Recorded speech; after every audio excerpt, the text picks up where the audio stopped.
Another mini vlog! Hello, this is Ate Maren. Share ko lang sa inyong life ko na laki ng pinagbago.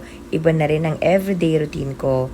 Pag umaga, gising ka, ayusin mo yung aircon nyo kasi sumisingaw. Kasi nilagay ko lang yan dyan yung aircon na yan kasi po hindi yan forever dyan. Alisin natin yan. Wala kasing forever. So, yun na nga po. Kailangan ko yung ayusin para hindi labas ang hangin. Hangin ba o lamig? Kaya pala sinasabi nila na isara mo yung pinto. Lalabas yung aircon? Ha?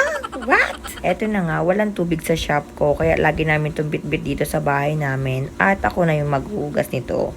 Diba? Pero madalas talaga yung nanay ko kasi sobrang busy ko sa trabaho. May trabaho ako sa gabi, sa umaga. Lahat na, hataw na yan. Gusto ko kasi may sarili akong pera. Ayokong umaasa ako sa asawa ko. Kahit meron naman akong allowance sa kanya. Minsan tinatago ko na ito. Minsan tinatago. Swerte lang talaga ako sa asawa ko kasi kinsenas katapusan. Palagi akong may allowance sa kanya. At never yan pumapalya. Thank you, love. So ako kaya gumawa ko ng sarili kong business kasi gusto ko may ginagawa ko.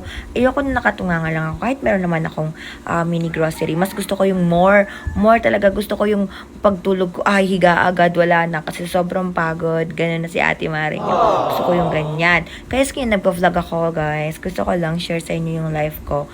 Sasabihin niyo naman, anong color? Wala na, sinishare ko lang sa inyo yung life ni Ate Maren. At syempre nga, sabi ko sa inyo, kaya wala tubig sa may shop ko. Kasi kailangan mo din magpakabit. Ang mahal naman ng kabet na yan.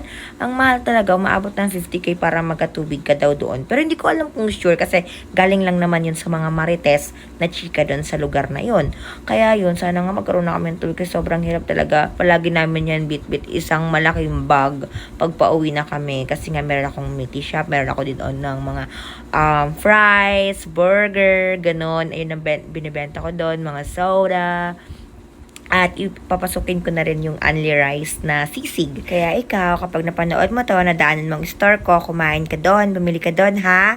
Gnon! Ganyan lang yung live ko sa morning. Next time, i-share ko sa inyo. Kasi ngayon, sobrang busy pa. Kasi pinapayos ko yung shop para mas komportable yung mga kumakain doon. Kasi ang gulo-gulo pa talaga ng shop na yun. Kasi nga po, ang extra space lang siya na nilagyan ko doon sa store namin sa mini grocery. Kaya eto na muna i-share ko sa inyo. Sa susunod ulit. Paalam!